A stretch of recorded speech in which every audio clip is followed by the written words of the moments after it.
Hello, friends. So, the next chapter that we're doing is compounding of offenses, adjudication, and special courts. Okay, just understand compounding, adjudication, special courts. तीनों भी chapters है ना. These chapters that used to be one chapter by ICI. Again, I'm telling you, authors का system होता है ये जो ICI merge करके जिसको एक chapter बनाते हैं उसको authors divide करके तीन तीन चार चार बनाते हैं. That is how their book becomes huge. Number of chapters become huge. And why do they do this? There is a reason for that also. Normally कैसे होता है, if there is a merged 5 chapter का एक chapter, student could probably skip that chapter, तो 5 chapter skip हो जाते हैं. Okay, तो ये लोग क्या करते हैं, ये लोग उसको डिवाइड कर देते हैं सो दैट तुम एक आध छोड़ोगे ना, बाकी तो पढ़ लोगे. So that's again for your own benefit. But honestly जब आईसीआई उसको एक मानता है ना, so the weightage given by ICI is for that one thing. The whole block has one, not individual. I hope you're getting what I'm saying. So when ICI keeps a chapter 1 common, we study it as common. Because whatever ICI does is fine. Is this okay? So let's start compounding of offenses, adjudication, special court. Now सबसे पहले change of syllabus जो हुआ उसमें compounding हट गया. Okay, so now there is no more compounding. You have to understand this. ये compounding चला गया. But it's like तो फिर रखा क्यों है? वो रखा है so that just in case you are confused कि नहीं compounding है या नहीं है, तो let me tell you this. ये जो compounding of offenses होता था, ये it is still there in your syllabus, but it is not there in company law. Compounding was there under SEBI. Compounding is there under FCRA, Foreign Contribution Regulation Act. But other than that, compounding नहीं है अब. ठीक है, तो Companies Act का compounding गया. So, but this thing, if you understand, this is something you already know. Okay, तो ऐसा नहीं अभी compounding के मेरे को कुछ पढ़ने का ही नहीं है. क्यों, वो बाकी दोनों में भी तो है ही ना. ठीक है, so if you understand, penalties 5 type की होती थी. Fine, imprisonment or fine or both, imprisonment and fine and imprisonment only. And if you remember, compounding meant या तो सारे फाइन्स मिला के एक कर दो या फिर इम्प्रिजमेंट की जगह फाइन दे दो. ठीक है, तो इफ अंडरस्टैंड ये तीनों कंपाउंडेबल होते हैं और ये दोनों नॉन कंपाउंडेबल. बट अब कंपनी लॉ में ये नहीं है, बट एफसीआर उसमें तो सेम ही है ना रूल्स. ओके ना, so this section 441 is the only section which is been remove from your syllabus. Okay, in this chapter. So for now moving ahead. After compounding तो अच्छा खासा पार्ट चला गया आपका. After compounding there is mediation and conciliation panel. Please remember, compounding का chapter ही हट गया ऐसा कुछ नहीं है. कंपाउंडिंग का एक section 441 is gone. Okay, now mediation conciliation panel is something जो आईसीआई का बहुत फेवरेट है. ICI keeps asking this quite frequently and I tell you why. If you have not studied this chapter and you have not even studied arbitration and conciliation act, okay, I think if that is the case currently, you will understand. If somebody tells you write a short note on mediation and conciliation panel, so you know we have that habit. हम commerce student है, हमको खाली heading दो, हम answer लिख लेंगे. वो जो हमारा टैलेंट है ना, वो इसमें बाहर नहीं आएगा. बिकॉज क्वेश्चन का language is so technical. Mediation and conciliation panel, अब यार इसमें मतलब even if I want to ठोको फाई तो क्या ठोकूँ ना, बिकॉज कुछ स्पेसिफिक हो सकता है इसमें. So you want right, and that's what I से आई वांट्स, कि तुम फालतू ठोकने का जो हिम्मत बढ़ती है ना, वो खत्म हो जाती है इन लैंग्वेजेस से. Okay, so for that they keep asking this question. But if you understand, we have discussed this already, but I still tell you in a crux. See, mediation and conciliation panel exactly है क्या. You know हर act में arbitration allowed होता है. Okay, and arbitration के लिए अलग से एक एक्ट है. सो आप किसी भी एक्ट में अगर there is a case going on, you can go for arbitration under arbitration act. Okay, but companies act is very possessive with its provisions. They don't want anybody who knows थोड़ा बहुत law to come and handle companies act. उन्होंने कहा भाई देख, companies act में वही पढ़ना जो कंपनीज एक्ट में पीएचडी है. इसे कोई भी उठ के बोलेगा मेरे को थोड़ा तो आता है ना, I'll do it. They're like no, don't do it. So arbitration में कैसा होता है, you could go to anybody ना and get the matter resolved outside the court. But companies act के मैटर ने ऐसा कोई भी रिजॉल्व नहीं कर सकता, because you should know the provision that well. और कंपनीज एक्ट बहुत पॉजिटिव अपने प्रोविजंस को लेके. दे आर वेरी स्पेसिफिक कि ये चीज़ ऐसे होगी तो ऐसे होगी. कोई आके बोले यार ऐसे चला लो, कुछ नहीं चलता इधर. Okay, so now what they did was कि हमें भी पता है अंडर कंपनीज एक्ट ऑल्सो इंसान वुड से कि यार हमें आर्बिट्रेशन कर लेने दो, we don't want to go for litigation. Court में नहीं पढ़ना, आउटसाइड द कोर्ट सेटल करना है. अब outside the court arbitration act में अगर गए तो वो तो बोलेगा किसी के भी पास जाओ, सब चलता है. हमको ऐसा नहीं चलता है. तो हमने क्या किया, हमने अपना आर्बिट्रेशन पैनल सेटअप कर लिया अपने ही एक्ट में. बोले आर्बिट्रेशन करना, एक काम करो हमारे पैनल के पास आओ. एंड हमारे पैनल का नाम है mediation and consolation. Make sense? So, central government shall maintain this panel. Composition consisting of such number of experts having such qualification prescribed for mediation of any proceedings before CG tribunal या appellate tribunal. Appellate tribunal under this act is NCLAT. Tribunal under this act is NCLT. And central government over here is basically MCA. इनके कोई भी इनसे related कोई भी matter हुआ so you can go for arbitration, but arbitration panel का नाम है mediation and consolidation panel. Okay, ना moving ahead, referring matters by any party to the proceedings to mediation and conciliation panel. Any of the parties may at any time during the proceeding apply to central government or tribunal, appellate tribunal, जहाँ भी case चल रहा है, in prescribed form, prescribed fees for referring the matter to mediation and conciliation panel. Okay, and then they will refer it. So it's like I want to get it arbitrated, but जिसके सामने case चले उसको तो बोलो भाई हम कल से इधर नहीं आएंगे, हम उधर जाएंगे. ऐसे थोड़ी होता है कि बस नहीं आ रहे उधर जा रहे. They all won right at the end of the day. So next, suo motu referring of matters, central government और ट्रिब्यूनल, एपलेट ट्रिब्यूनल, यही 3 लोग हैं. They can suo motu refer the matter to mediation and consolidation panel. If they feel no this is a matter which can be arbitrated, they can also refer it. Fees and other, that is as may be prescribed. Procedure and disposal of this has to be done within 3 months, guys. Okay, it has to be done within 3 months. So, mediation conciliation panel shall follow such procedures as may be prescribed and dispose the matter within a period of 3 months. If you know, NCLT भी 3 months में करता है, NCLAT भी order 3 months में देता है. Companies Act में सब 3 months चल रहा है, सिवाय हाई कोर्ट सुप्रीम कोर्ट को छेड़ नहीं सकते तो. Okay, so 3 months and forward its recommendation to जिसके भी क्या जहाँ भी केस चल रहा था वहाँ. Okay, objection to recommendation of mediation conciliation panel. Any party which is aggrieved may file objection to, again जिसके पास उसने recommendation भेजा, CG tribunal, appellate tribunal. Make sense? अब आते 443, power of central government to appoint company prosecutors. ये बड़ी general sections है guys. Now till we reach special court वाला मतलब part of this chapter, these are general things. Just understand. तो पता है there is something called as public prosecutor. सुना है public prosecutor क्या होता है? ठीक है, I'll just tell you. Public prosecutor basically is a lawyer who's fighting on behalf of the public. ठीक है, कोई इंडिविजुअल के केस में नहीं लड़ते, वो जनरल पब्लिक के बिहाफ पे लड़ते जो सेंट्रल गवर्नमेंट अपॉइंट करके रखे हैं, which is not under companies act. बाकी सब एक्ट्स में, जैसे फॉर एग्जाम्पल कल को कोई टेररिस्ट अटैक हो जाता है, ओके, सो यू नो उन टेररिस्ट को जब आप अरेस्ट करते हो उसके बाद उनका भी तो हियरिंग होता है ना, उनको चाहे you hanging them till death, agreed, but वो भी तो कोर्ट का डिसीजन होता है. तो इफ यू अंडरस्टैंड, अगर कोर्ट में जज डिसीजन ले रहा है तो ऑब्वियसली लॉयर्स होंगे ना सामने, बिकॉज प्रोसीजर वही है. Okay, if you understand, India में अगर आपको कोर्ट का केस हो रहा है आप पे, तो it is compulsory, you have a right कि तुम्हारा एक लीगल रिप्रेजेंटेटिव हो. Okay, so now what I am saying is, let's say कोई टेररिस्ट के खिलाफ केस हुआ, ओके, ऑब्वियसली टेररिस्ट को पकड़ा तो उसको you have to hang him till death, right, but court का डिसीजन आना चाहिए, उसके लिए कोर्ट में केस जाना चाहिए, राइट. अब जब कोर्ट में हियरिंग होगा तो लॉयर भी तो चाहिए ना, कोई तो बोलेगा. ओके, अब जो उसकी तरफ से लॉयर खड़ा है that is his personal lawyer.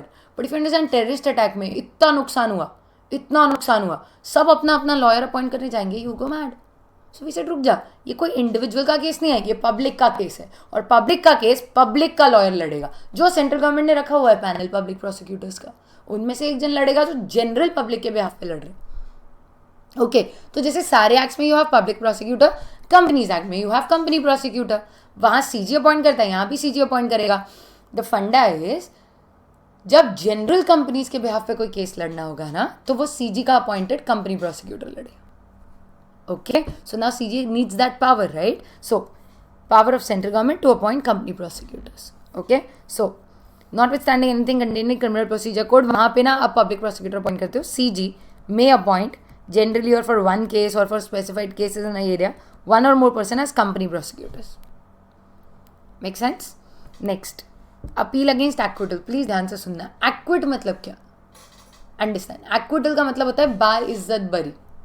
Okay, जो हमने ऑल थैंक्स टू बॉलीवुड हमने बहुत सुन रखा है, इसे बाइज्जत बरी किया जाता है. सो बाइज्जत बरी इज नथिंग, लॉ में इसको एक्विटल बोलते हैं. ठीक है, if you understand, when there is any case going on, उसके जनरली 3 ही डिसीजंस हो सकते हैं. ठीक है, ऑब्वियसली केस डिसमिस हो सकता है, that's a different story, but when a case is going on there can be 3 things against you if there is a case. First is you can be found guilty, जिसको बोलते हैं convicted. Okay, दूसरा होता है acquittal, बाइज्जत बरी, and तीसरा होता है डिस्चार्ज्ड. डिस्चार्ज और बाइज्जत बरी में बहुत फर्क है. बाइज्जत बरी इज लाइक ओके, तुम पे केस चल रहा था बट कुछ प्रूव नहीं हुआ तुम्हारे खिलाफ. ओके, whereas डिस्चार्ज लाइक भाई तुम कहाँ फंस गए सब में, तुम तो थे ही नहीं, केस तो उस पर चल रहा है, तुम कहाँ बीच में घुस रहे हो. इट्स लाइक मैंने किसी को इंट्रोड्यूस कराया किसी और से, उन दोनों मिलकर फ्रॉड कर दिया, अब मैं एक्विट नहीं होंगी, मैं डिस्चार्ज होंगी. And if you understand, discharge is more respectable than acquit. किसी को अगर केस से एक्विटल मिलता है, ठीक है, तुम पे केस तो चल ही रहा था ना, कुछ प्रूव नहीं हुआ. बट डिस्चार्ज, भाई तुम तो थे ही नहीं उसमें, तुम कहाँ बेचारे जाके फंस गए. ओके, सो ये 3 होते हैं. Now currently we talking about acquittal. Acquittal is बाइज्जत बरी. Now just understand what I am saying. हुआ क्या है, for example I am a director, okay, और मैंने ना तुम्हारी कंपनी में बहुत फ्रॉड किया, ऐसे बहुत कंपनीज में मैंने फ्रॉड किया, but nowhere there could be any evidence found against me. ठीक है, और क्योंकि मेरे खिलाफ कोई एविडेंस नहीं मिला ना कभी, तो जनरली हर जगह से मतलब कुछ प्रूव नहीं हो पाया मुझ पर. खाली in your company there were evidences against me. Okay, and because there were evidences, case चल रहा है. नाउ यू अंडरस्टैंड, ये जो डायरेक्टर है जो सबका नुकसान करके बैठा है, इस पे ना गवर्नमेंट की ऑलरेडी नजर है कि इस बंदे में प्रॉब्लम है. मतलब ही इज द वन जिसने बहुत लोगों का नुकसान कर दिया है. अब ये वाला जो केस चल रहा है आपके और मेरे बीच, गवर्नमेंट की नजर है, इसमें इस पे पनिशमेंट हो जाए तो सब, because the whole world is thinking, oh देखा एक डायरेक्टर कुछ प्रूव ही नहीं कर पा रहे ये लोग. पब्लिक इंटरेस्ट का ध्यान तो सीजी रखती है. अब सीजी बैठ के देख रही है, क्योंकि वो तो थर्ड पार्टी है ना, केस तो तुम्हारे मेरे बीच है, कोर्ट में केस चल रहा है, everything is against me, but I did something such that I bribed somebody in the legislation. ठीक है, I bribed somebody such that I was acquitted. हो गया, करा लिया खुद को एक्विट. एक्विट मतलब बाइज्जत बरी. अब जैसे ही हमारा एक्विटल का ऑर्डर आया, फॉरगेट अबाउट एवरीबडी, तुमको तो हार्ट अटैक आ गया, बिकॉज इट्स लाइक यार सब कुछ मेरे फेवर में था, सब कुछ उनके अगेंस्ट था, बट नहीं हो पाया. तो तुम्हारा ना कानून से भरोसा ही उठ गया, वो मूवी टाइप्स कि ये अंधा कानून है वगैरह सब बोल दिए तुमने, बड़े बड़े डायलॉग कि ठीक है मुझे जाना ही नहीं आगे वो, जबकि you have a right to file an appeal against this acquittal. Okay, but तुम नहीं जाना चाहते. यू आर लाइक नहीं पढ़ना मुझे, सब में इससे कुछ नहीं होता, सालों आई सिट एक्सपेक्टिंग कुछ नया होगा, nothing turns up, so I have decided I don't want to do it. Okay, अब आपने डिसाइड कर लिया, आप घर पे बैठ गए. If you understand, as per privity of contract होता है, पता है 2 लोगों के बीच के कॉन्ट्रैक्ट में 2 ही लोग बोल सकते हैं. वही रूल के हिसाब से अगर अपने बीच का केस है, तो अगर अपील फाइल करनी है इसके खिलाफ, तो या तो तुम करोगे या मैं करूंगी. It is already come in my favour, तो मैं तो करूंगी नहीं. So the only person who can file an appeal in this is you. Okay, and आप अपील फाइल करना नहीं चाहते. अब वहां दूर बैठ के ना सीजी ये सब देख रहे हैं.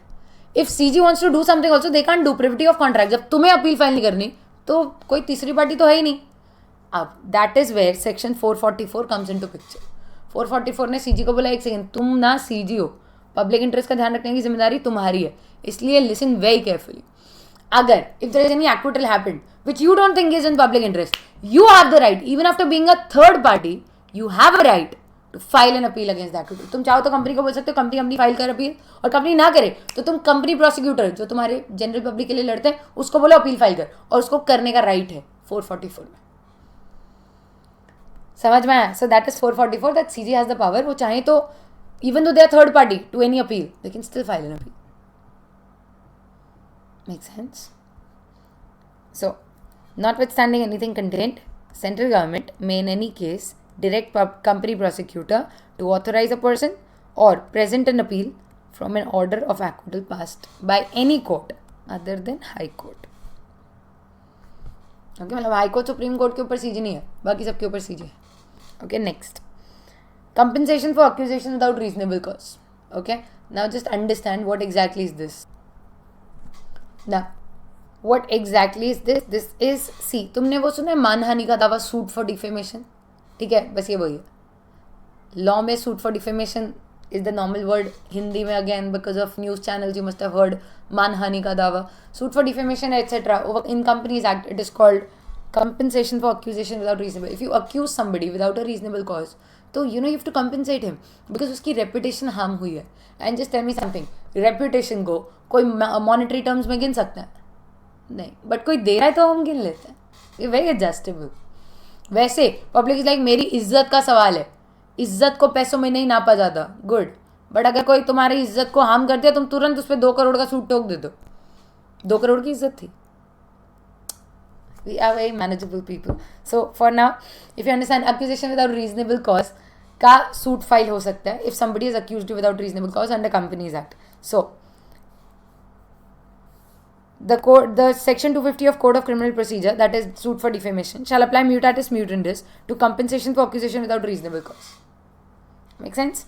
Next, application of fines, just tell me something, court में कोई केस आया, okay, can and let's say उसमें पेनल्टी लीगली लिखी थी 5 lakh to 50 lakh, can court decide 45 lakh का पेनल्टी? 5 to 50 में can court decide 50, 45, 35? Can the court acquit him? बाइज्जत बरी, सब कर सकता है कोर्ट, ठीक है। अब मैं क्या बोल रही हूँ, कोर्ट ने ना, कोर्ट का वो जो केस था ना बहुत टाइम से पेंडिंग था, तो कोर्ट ने ना जनरल पब्लिक इंटरेस्ट में एक अनाउंसमेंट किया था that anybody who gets evidences in this case so that we can close it will get 50,000 का reward, and let's say somebody got that evidence and the case could be closed. Court ने finally guilty इंसान को बोला कि तुम पे penalty है 45,000 की, सॉरी 5 लाख to 50 लाख में you have a penalty of let's say 45 lakh. My question to you is, ये 45 लाख एक्चुअली जाते हैं एमसीए के खाते में? Okay, now my question to you is, can court say कि इस 45 लाख में से पहले 50,000 उसको अवार्ड दो और बैलेंस ही वहाँ जाएगा? इफ यू सेइंग नो, तुम सोच के देखो, कोर्ट चाहता ना उसको एक्विट कर सकता था. कोर्ट चाहता तो उस पर पेनल्टी 45 लाख की जगह 30 लाख लगा सकता था. So don't play with court. You can say court तुम मत बताओ अभी कितना किधर जाएगा पैसा, हम डिसाइड करें. हेलो, कितना पैसा आएगा was decided by court. So court has the power to decide application of that fine also. Source of fine is you, application of fine पूरा एमसीए के खाते में जाएगा या थोड़ा अवार्ड में जाएगा, वो सब कोर्ट डिसाइड कर सकता है. But that power had to be given, so this is the power 446. Okay, ना moving ahead guys, I hope you know. हम ऑर्डर में इसलिए नहीं है क्योंकि हमने पहले कंपाउंडिंग किया जो निकल चुका है ऑलमोस्ट, उसके जो बच्चे हुए थे. उसके बाद now we doing adjudication, then we do special courts. Okay, so 454 adjudication of penalties. यहाँ पे I hope you know adjudicating officer मतलब आरओसी होता है, ठीक है. I just want you to read this particular section. Adjudicating officers appoint कैसे होते हैं, मतलब not just ROC, all the adjudicating officers are appointed. उनका अपॉइंटमेंट का system, how do they conduct the adjudication, वो नोटिस देंगे, इंक्वायरी करेंगे, वो सब चीज़ें यहाँ पे हैं. I just want you to read it right now. I keep scrolling and you keep reading, ensure that you're reading. Okay, फिर एंड में वील डिस्कस दिस. क्वेश्चन पूछ लूँगी मैं कभी भी, तो ऐसा रिस्क नहीं लेना मेरे साथ, ठीक है. So just try reading it, keep, I mean it's simple. I am just reading it with you so that तुमको कोई डाउट हो तो अभी भी हो सकता है, क्योंकि अगर मैंने स्किप मार दिया तुम बिल्कुल नहीं पढ़ोगे. I know you.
Guys, this is a place where I can teach you one more thing that I generally teach all my batches, that is highlighting technique. ठीक है, highlighting technique एक ऐसी चीज़ है guys, this is a technique. okay, मेरी बात ध्यान से सुनना और समझना. समरी बुक में highlighting technique नहीं लगाते क्योंकि समरी बुक ऑलरेडी समरी है, but normally you know your books are huge. Okay, अब उसको जब तुम फर्स्ट टाइम पढ़ते हो, देयर आर सम पीपल जो अपनी नोट्स बनाते हैं, ओके, बट हर कोई नोट्स नहीं बनाता because everybody does not have that much time. Secondly there are some people who write very slow like me. तो हम नोट्स बनाने बैठेंगे तो हमको एक अटेम्प्ट एक्स्ट्रा चाहिए, फिर अगले अटेम्प्ट में दे पाएंगे हम exam. Okay, so there has to be one, कोई तो तरीका होगा ना कि फर्स्ट टाइम मैं पूरी बुक पढ़ूँ, सेकंड टाइम में फिर से पूरी बुक पढ़ूँ, थर्ड टाइम फिर से. पागल है क्या? एग्जाम से एक दिन पहले वो बुक खत्म भी नहीं होनी. तो यू नो, जब तुम, there are many people who come up to me saying ma'am first reading हो गया मेरा, अब भी मैं पढ़ना स्टार्ट करूँगा. एंड आई फील लाइक भाई कितना टाइम था तुम्हारे पास, यहाँ सीए फाइनल में बंदे की एक रीडिंग खत्म नहीं हो पा रही, and you coming up to me saying ma'am first reading हो गया, अभी पढ़ाई स्टार्ट करूंगा. तो फर्स्ट रीडिंग में किया क्या? Time pass. Please understand guys, first reading should be such कि सेकेंड टाइम के लिए your effort should be reduced, मेहनत कम होनी चाहिए. Second reading should be third की सच की थर्ड के लिए काम कम हो, वरना तुम कर क्या रहे हो? Is this okay? So now वो कैसे कर सकते हो? तुम नोट्स बना सकते हो, तुम समरी बना सकते हो, तुम अपने जो भी बहुत सारी चीज़ें, but there is one technique which I started, then I followed in my own exams because I've given so many law exams. So I followed in my own exams. And lastly, most important, my students have been following this for almost 7 years now. And everybody almost comes back to me saying, ma'am highlighting technique ने बहुत help की, not just law में, because you can use it everywhere else, not for practical sums. But हाँ, practical papers की जो theory होती है उसमें ही काम आता है, अकाउंटिंग स्टैंडर्ड्स में काम आता है. ओके तो प्लीज़ वो, और ये टेक्निक है, I can do it throughout, I can just teach you at once. सीख गए तो बहुत बढ़िया. देखो नोट्स जो लोग बनाते हैं वो कैसे बनाते हैं, वो इसी में से कंटेंट उठाते हैं और अपनी बुक में लिख लेते हैं इन अ फॉर्म ऑफ सेंटेंस. जो इंपॉर्टेंट है वो वहाँ होता है, बाकी तो सब ऑब्वियसली ग्रामर है ना, तो वो इग्नोर हो सकता है. तो नेक्स्ट टाइम मैं बस वो पढ़ूंगी. What I am going to do is I do exactly that, but मैं लिखने का टाइम बचा रही हूँ अपना. एंड प्लीज़ अंडरस्टैंड, ये टेक्निक सिर्फ हाईलाइटर से हो सकती है, अंडरलाइन करने से नहीं होगी, बिकॉज अंडरलाइंस दिखते नहीं है बाद में, हाईलाइट्स आंख में जाते हैं. Okay so just listen to me carefully. आप ये पूरा पढ़ लो, ठीक है? And I am just highlighting. मेरी बात ध्यान से सुनना. तुम पढ़ते जाओ आराम से, अपनी बुक में पढ़ना प्लीज़, अदरवाइज तुम डिस्ट्रैक्ट हो जाओगे. I keep highlighting. एंड में I tell you the impact of it. Please बीच बीच में हाईलाइट्स मत देखो, अपना शांति से पूरा पढ़ो, because once you have to read the whole thing to understand the impact of highlights. Is this okay?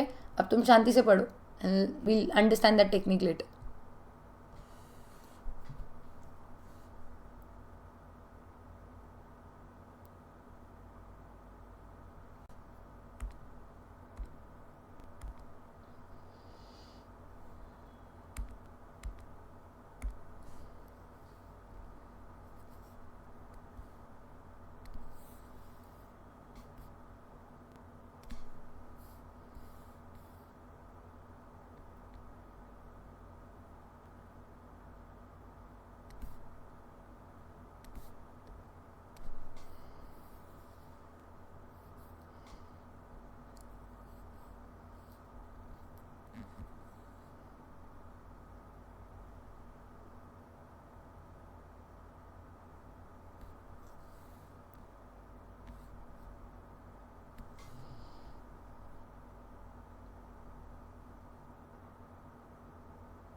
I hope you're genuinely reading, guys, because this is going to be something really, really eye opener for you. अगर तुम सच में नहीं पढ़ रहे तो मेरा तो time waste हो रहा है. ओके, अगर नहीं पढ़ा है still is time, pause it and read it, तो तुम्हें हाईलाइटिंग टेक्निक की वैल्यू समझ में आएगी, otherwise it's waste.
Okay, now I am assuming कि आपका पढ़ के हो चुका है.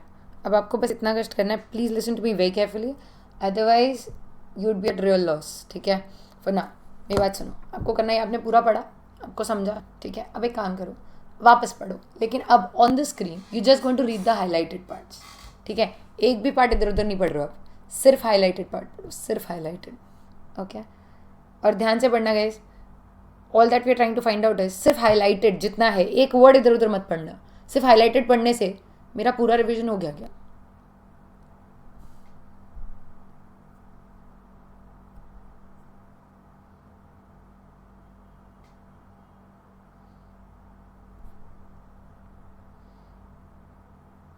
याद रखना, हेडिंग्स हाईलाइट नहीं होती, हेडिंग्स हमेशा पढ़नी पड़ती है.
आई होप आपको समझ में आया क्या हुआ. See, if you realise, if you actually followed the exercise that I just told you, तो तुम्हें समझ में आया होगा. अगर सिर्फ हाईलाइटेड पार्ट भी पढ़ोगे तो तुम्हें सब रिवाइज तो हो गया. So first time obviously each one of you has to read the whole thing, लेकिन फर्स्ट टाइम जब तुम पढ़ रहे हो ना तो हाईलाइट्स करो. हाईलाइट्स ऐसे होने चाहिए जो सेकंड टाइम है बस इतना, क्योंकि यू नो बुक में बहुत सारा ग्रामर होता है. Like if you see this last point also, this second point, this one, if you see this also तुम्हें समझ में आएगा. इतना बड़ा है वो, 4 लाइन का है, बट ऑनेस्टली उसमें 2 ही लाइन काम किया. Where an officer does not pay within 90 days, officer shall be punishable with imprisonment up to 6 months or fine 25,000 to 1 lakh or both. All that I'm trying to tell you is कि content बड़ा होता है क्योंकि लिखते time हम short में नहीं लिख सकते, बट तुम तो शॉर्ट में याद रख सकते हो ना. सो first time if you highlight, second time तुम सिर्फ हाईलाइटेड पढ़ो, तुम्हारा काम हो जाएगा. और तुमने अपने हाथों से हाईलाइट किया है ना, so you will have confidence in that कि नहीं मैंने कुछ इंपॉर्टेंट मिस नहीं किया इसमें. सेकंड टाइम से हाईलाइट्स पढ़ो, थर्ड टाइम से हाईलाइट्स पढ़ो, ट्रस्ट में तुम्हारी बुक इतनी फटाफट घूमेगी, there is no extent to it. Are you getting it? ठीक है. सो ये बड़ा इंपॉर्टेंट चीज़ है, and this have tried and tested enough number of times now. तुम्हें सिर्फ इतना करना है कि तुम्हें हाईलाइट करते टाइम इसके फायदे आई टेल यू. फर्स्ट चीज, सेकंड टाइम के लिए your workload reduces because just going to read the highlighted things. Okay.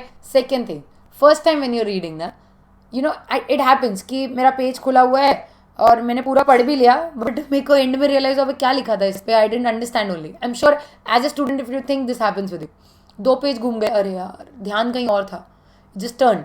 So that won't happen because you are highlighting, you will be very attentive. तो तुम्हारी first reading में भी जो time waste होता है वो नहीं होगा. Are you getting it? So first reading में भी फोकस्ड हो रहे हो तुम, और सेकेंड रीडिंग का काम भी कम हो रहा है. Nothing better than that. और कोई भी थियरी में लगा सकते हो उसको, कोई भी थियरी ना. All that you can do is go back and खाली हाईलाइट्स कॉपी कर लेना. जस्ट एक एक वर्ड ध्यान से हाईलाइट होता है. अगर तुम नोटिस करो ना, हाईलाइटेड से सेंटेंस भी बराबर बने. सो इट वोंट बी, कभी कभी शायद सिर्फ टू या कभी कभी सिर्फ इज द विद इन एक एक वर्ड मार्क करना पड़ा होगा और मार्क करना पड़ा, but that's okay. But that's okay. ठीक है. तो बस ये आदत डाल लो कि what ever it is,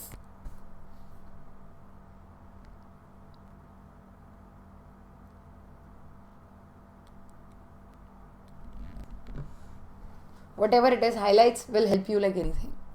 Okay, so now moving ahead, highlights से आगे बढ़ते हैं. Now special quotes, this is the next chapter. So next chapter मतलब इसी chapter की जो parts हैं उसमें अलग अलग chapters हैं ना. So this is the next chapter which is establishment of special quote. सबसे पहले special quote समझो क्या होता है. तुम्हें पता है अपने यहाँ पे system ये था that you studied in NCLT NCLAT. NCLT का order आता है, इससे अग्रीव्ड इंसान NCLAT जाता है, एंड इससे अग्रीव्ड इंसान हाई कोर्ट जाता है ना. हाँ, NCLAT is equal to high court, supreme court जाता है. So this is the normal procedure under companies act. But if you understand, तुम ना इन पे वर्कलोड बहुत बढ़ा रहे हो बिकॉज जस्ट वन ट्रिब्यूनल है, उस पर पूरे कंपनीज एक्ट का लोड. तो एंड जो बाकी कोर्ट्स जो बाहर बैठे हैं are called civil courts. Okay. Now if you understand, civil courts जो होते हैं ना, उनको कोई पावर नहीं होता to interfere. Okay, they have no power to interfere. Basically, civil courts are your normal, when you have, you know, small cases court, you have your magistrate court, you have your district court, high, I mean, if you understand, high court, supreme court को छोड़ के ये जो सारे magistrate court, presidency magistrate court, session court, high court, इन सब को you call as civil courts. If you see here, civil courts do not have a right to interfere. ठीक है. तो civil courts ना बाहर बैठ के अपने दूसरे एक्ट संभाल रहे हैं, बट कभी कभी जब यहाँ वर्कलोड बढ़ता है तो we have to tell some civil court कि ये सुनना, थोड़ा सा हेल्प करोगे क्या काम शेयर करने में. नॉर्मली उनके पास वो पावर नहीं है, बट वो पावर दे सकते हैं सीजी. तो ये जो बहुत सारे सिविल कोर्ट्स हैं ना, उसमें से किसी भी एक कोर्ट को सीजी बोलेगा एक काम करो, उधर जाओ, उनकी हेल्प करो, थोड़े से वो वाले एक्ट्स भी सुन लो. So normally you don't have the power to listen to these cases, but CG can tell you to go and listen. ठीक है. एंड ये जब सीजी आपको ये बनाता है ना, तो आप ना फिर नॉर्मल कोर्ट नहीं रह जाते, then you would become a special court. ठीक है. फिर आपका ना, आपको कंपनीज एक्ट के लिए, क्योंकि आप NCLT नहीं हो, NCLAT नहीं हो, सिविल कोर्ट इंटरफेयर कर नहीं सकता, तो आप बन जाते हो स्पेशल कोर्ट. स्पेशल कोर्ट यहाँ पे आके इनके केसेस सुन पाएगा.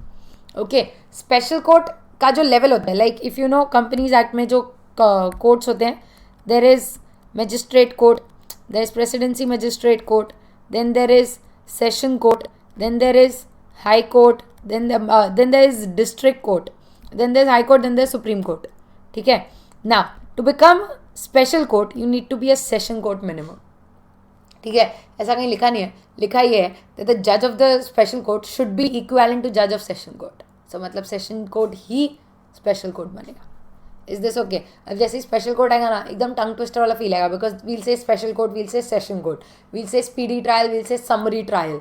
तो ऐसे ना बहुत सारे रिलेटेड वर्ड्स आपको सुनने मिलेंगे, तो इसलिए ध्यान, just stay alert, it's all interesting. Okay, so now establishment of special court. सबसे पहले दी स्पेशल कोर्ट्स जो होते हैं ना, ये हर केस नहीं सुन सकते, ओके, बिकॉज यू अंडरस्टैंड ना। फॉर एग्जाम्पल आपके ऑफिस में वाउचिंग वेरिफिकेशन का काम आर्टिकल करता है, बट फाइनलाइजेशन का काम सिर्फ चार्टर्ड ही करता है, ठीक है। So chartered accountants of the firm do finalisation, you guys do vouching verification. ना normally do you have a right to interfere into finalisation? No, but your senior today while sitting for finalisation told you कि यार काम बहुत है, तो थोड़ा help लगेगा, एक काम कर तू चल मेरे साथ। Normally you not allowed to go there, but आज वो आपको स्पेशली अलाउ कर रहा है, तो फर्स्ट ऑफ ऑल तुम्हें स्पेशली वहाँ पे अलाउंस हुआ, चलो ठीक है। अंदर जाके tells you to a limited का फाइनलाइजेशन कर, can you go and tell यार प्लीज मेरे से सी कराओ ना, प्लीज मैं सी करता हूँ ना, सी अच्छा है, he throw you out and he get somebody else. Okay, similarly जब आपको नॉर्मली ये केसेस सुनने का पावर नहीं था, वो सीजी ने दिया, तो अब कौन सा केस सुनना है वो भी सीजी बताएगा, ठीक है। और वो उन्होंने बताया है, any case which is punishable with imprisonment of 3 years, imprisonment of 2 years, imprisonment of 2 years, 3 years is for summary trial, but for now imprisonment of 2 years और more होगा ना, तो ही स्पेशल कोर्ट इसको सुने। अगर उससे कम है तो आपको नॉर्मल एनसीएलटी एनसीएलटी के सिस्टम से जाना पड़ेगा। Is this okay? So they clearly said कि अगर 2 years या मोर रहेगा तो you can go to special court, but अगर उससे कम वाला हुआ तो कोई बात नहीं, मेट्रोपॉलिटन मजिस्ट्रेट भी आपका केस सुन सकता है, just for help. Okay, so now what they have done is, see types of court and nature of trial. Special court will do only offences punishable with 2 years or more, and others will be done by metropolitan magistrate or a judicial magistrate of first class. तो ये जो यहाँ लिखा था ना, उसका summary है। Make sense? Now, this is that metropolitan magistrate वाला point. Appointment of judge special court will consist of single judge who will be appointed by central government with the concurrence of chief justice of high court. अगर आपने NCLT सुना है तो you know who is chief justice of high court. Okay? Next eligibility, बस ये है कि यहाँ you know I just told you, यहाँ का जज बनने के लिए कहाँ का जज होना चाहिए? सेशन जज और एडिशनल सेशन जज होना चाहिए to come here. So if you understand session court ही स्पेशल कोर्ट बनेगा। Is this okay? Next, offences triable by special court. I just told you कि वो तो हमें पक्का पता है कि स्पेशल कोर्ट में ऑफेंस जाने के लिए 2 साल का मिनिमम इम्प्रिजनमेंट होना चाहिए, बट और भी चीज़ें हैं कि कौन कंप्लेन करे and all those things, so just understand. And one important thing है, जैसे कोई भी नॉर्मल जब सिविल कोर्ट्स के पास केस जाता है उससे पहले पुलिस के पास जाता है, फिर पुलिस सारा इन्वेस्टिगेशन इंक्वायरी करती है, उसके बाद कोर्ट में जाता है, magistrate court and that way. अब द प्रॉब्लम इज यहाँ पे पुलिस नहीं होती, कंपनीज एक्ट में there is no police, there is ROC। Okay, अब यहाँ पुलिस तो है नहीं, सो कोई पुलिस कंप्लेन करता है तो that police complain know that it's not taken, it's forwarded, okay, कि भाई ये तुम्हारा डिपार्टमेंट है। बट यहाँ अगर पुलिस नहीं होगी तो सीधा सेशन कोर्ट के पास मैटर गया, सेशन कोर्ट के लिए इंक्वायरी तो किसी ने किया ही नहीं, ठीक है। सो दिसे नहीं, यहाँ पे मजिस्ट्रेट को बोला भाई तू इंक्वायरी कर उसके लिए, because level wise. Okay, so offences triable by special court, all offences specified under 435(1) which is coming up shall be tribal only by special court establish for the area. Okay, अगर एक area के एक से ज़्यादा special court है तो लड़ लेंगे ना, ये मेरा है, नहीं, अगर लड़ना भी होगा ना वो ऐसे नहीं लड़ेंगे मेरा है, दे बी फाइटिंग ये तेरा है। ओके, बट देव सेड नहीं, हाई कोर्ट जिसके जुरिस्डिक्शन में दोनों स्पेशल कोर्ट आता है वो बताएगा कि who is going to take this case. So where there are more than 1 special court, it shall be held by 1 such court which the high court shall decide. Next, when a person is accused और suspected, तो मैंने तुम्हें बोला magistrate के पास पहले जाएंगे and then it will be forwarded. So the person will be forwarded to magistrate first, and such magistrate will authorize detention of such person, such custody as he thinks fit for a period not exceeding 15 days. अगर वो judicial magistrate है, अगर वो judicial magistrate है तो वो maximum 15 days की judicial custody दे सकता है, ठीक है। लेकिन अगर वो एग्जीक्यूटिव मैजिस्ट्रेट है तो वो सिर्फ 7 days की कस्टडी दे सकता है। उस 7 days में या इस 15 days में इंक्वायरी होगी, ठीक है। Now listen to me very careful. 2 चीज़ें हैं, normally you go to magistrate, okay, and we check तुम कौन से मैजिस्ट्रेट के पास गए। If you went to judicial magistrate he could give you 15 days का कस्टडी। अगर आप एग्जीक्यूटिव मैजिस्ट्रेट के पास गए he could give you 7 days का कस्टडी। But there is one more thing, अगर मैजिस्ट्रेट को लगता है कि कस्टडी इज़ नॉट नीडेड तो वो बिना जुडिशियल कस्टडी भी आपको सीधा स्पेशल कोर्ट भेज सकता है, okay. Whereas there is one more point which will come in future. अगर स्पेशल कोर्ट को लगे कस्टडी की जरूरत नहीं, भेज दो मेरे पास, तो स्पेशल कोर्ट सीधा एब्जॉर्ब कर सकता है कि भाई इसको मेरे पास भेजो। ये 2 चीज़ें अलग अलग आएंगी। So where magistrate considers detention is unnecessary तो वो डायरेक्टली भेज सकता है, which is this point. Okay, will be directly forwarded to the special court. और जो दूसरा पॉइंट है वो आगे आएगा. स्पेशल कोर्ट में exercise same power as magistrate in relation to accused person. Okay, and this is that special court may upon perusal of report or a complaint take cognizance without accused being committed for trial. मतलब बिना वहां जाए सीधा यहीं आ जाओ, special court खुद ही बुला लेगा आपको. Next, special court while trying an offence, special court may also try an offence other than offence under this act. Please understand, which is covered under criminal procedure code. Normally कैसे होता है, जब companies act में case चल रहा होता है तो कंपनीज एक्ट में चलता है NCLT एंड NCLAT. ठीक है, और उसके बाद जाता है सुप्रीम कोर्ट. NCLT NCLAT के पास कंपनीज एक्ट के सिवाय और किसी भी केस को सुनने का कोई पावर नहीं है. ठीक है, वेयर एज नॉर्मल ये जो code of criminal procedure code है इसमें यू हैव मैजिस्ट्रेट कोर्ट. ठीक है, then you have your district court, sorry, then you have a session court, then you have district court, then you have high court, then you have supreme court. ठीक है, ये होता है criminal procedure code में. अब मैं तुम्हें बोल रही हूँ what if there is a matter which involves both. तो अगर नॉर्मली कोई ऐसा केस होता ना कि डायरेक्टर्स ने कंपनी के पैसे they took away company's money, okay, and after like defrauding the company by taking that money away, they manipulated those funds, misapplied them, and they misapplied them in murdering a director. Company के पैसे से सुपारी देके director का murder करा. मजा आया, बहुत कुछ हो गया. अब देखो, अगर ये इस प्रोसीजर में होता ना तो NCLT NCLAT सिर्फ कंपनी के पैसे जो मिसअप्रोप्रिएट हुए वही केस सुनता. मर्डर का केस यहाँ पे इन लोगों के पास जाता. तो दो अलग अलग जगह चल रहे होते. बट अगर ये केस स्पेशल कोर्ट के पास गया तो इफ अंडरस्टैंड स्पेशल कोर्ट मतलब ये सेशन कोर्ट. तो इफ यू अंडरस्टैंड वो कंपनीज एक्ट का भी सुनेगा एंड ये सिविल कोर्ट वाला तो ये वैसे भी सुनने वाला था. So now there not be two different cases going on. एक ही केस में दोनों की सुनवाई हो जाएगी. Make sense? So that is the reason they said special court ही सब डिसाइड करेगा. So that is the reason they said special court में also hear offence other than companies act का ऑफेंस. क्योंकि नॉर्मली चाहे वो ऊपर से स्पेशल कोर्ट का उसको पैकेजिंग दिया, अंदर से वो सेशन कोर्ट है और क्रिमिनल प्रोसीजर कोड उसी का काम है, तो वो अलग से क्यों करेगा ना, एक साथ कर लेगा. Make sense? So now coming to very very very very very important part and super interesting and confusing as well. तो पता है स्पेशल कोर्ट के पास हम जाते हैं फॉर स्पीडी ट्रायल. क्योंकि NCLT NCLAT को बहुत टाइम लगेगा तो हम बोलते हैं फटाफट फटाफट करना है तो कहाँ जाएं, तो आप जाओगे स्पेशल कोर्ट. स्पेशल कोर्ट आपको देता है speedy trial. So special court के नॉर्मल ट्रायल को भी स्पीडी ट्रायल बोलते हैं. लेकिन स्पेशल कोर्ट के पास एक और चीज़ है called as summary trial. Summary मतलब स्पीडी का भी नेक्स्ट लेवल. स्पीडी में फटाफट डेट्स पड़ेंगी and your case will be decided. But summary में maximum dates also will be fixed कि 10 डेट्स ज़्यादा नहीं पड़ेंगी. It will be done if you understand. But court case ऐसे कब से डिसाइड होने लग गए यार. If I want to produce an evidence how can you do this. जैसे नहीं हमारे पास है ऑप्शन समरी का. मैंने कहा वो क्या होता है, बोले देखो पहले तो समरी ट्रायल में वही केसेस जाएंगे. प्लीज़ याद रखना स्पेशल कोर्ट के पास पहले तो वही केसेस आते हैं जिसमें 2 years और मोर का इम्प्रिजमेंट हो. ओके, उसमें से दे सेट समरी में वही जाएंगे जिसमें 3 years का मैक्सिमम इम्प्रिजमेंट हो. मैक्सिमम 3 years का इम्प्रिजमेंट होगा वो समरी में जाएंगे. आई सेड अच्छा समरी में क्या होगा, बोले बहुत फास्ट होएगा, maximum dates will be decided. I said लेकिन ये तो तुम्हारे लिए अच्छा है, चलो फास्ट होएगा, बट मेरे लिए तो सही नहीं है ना, बिकॉज मेरे तो फास्ट में मेरे को पनिश कर दिया. तो उन्होंने कहा नहीं, दोनों का फायदा है. हमारे लिए it will become very fast and for you इस केस में दो this is maximum punishment that could happen, you will get maximum 1 year का imprisonment only. This is what the rule is. इतना पनिशेबल होना चाहिए, इतना पनिशमेंट मिल सकता है मैक्सिमम. तो ये देख लो कि उसमें अगर गए पूरा प्रूव हुआ तो तुम्हें 3 साल तक की इम्प्रिजमेंट हो सकती है. बट समरी में क्या तो 1 साल में ही सिलट जाओगे. ये ना वो इंसान मान जाएगा जिसको लगता है कि हाँ अरे मेरे को तो वैसे भी पनिश होना ही है. ठीक है, so they will put it into summary. Summary में 3 years मिल सकता है मैक्सिमम, बट मिलेगा 1 साल. लेकिन अगर at any point of time उनको लेटर ऑन रियलाइज हुआ यार ये ना ऐसे 1 year से ज़्यादा इम्प्रिजमेंट मिलना चाहिए इस इंसान को, तो कोई बात नहीं, आपने अपने मन से समरी में डाला, आप मन से उठा के स्पीडी में डाल दो. Make sense? ये तीनों पॉइंट यहाँ लिखे.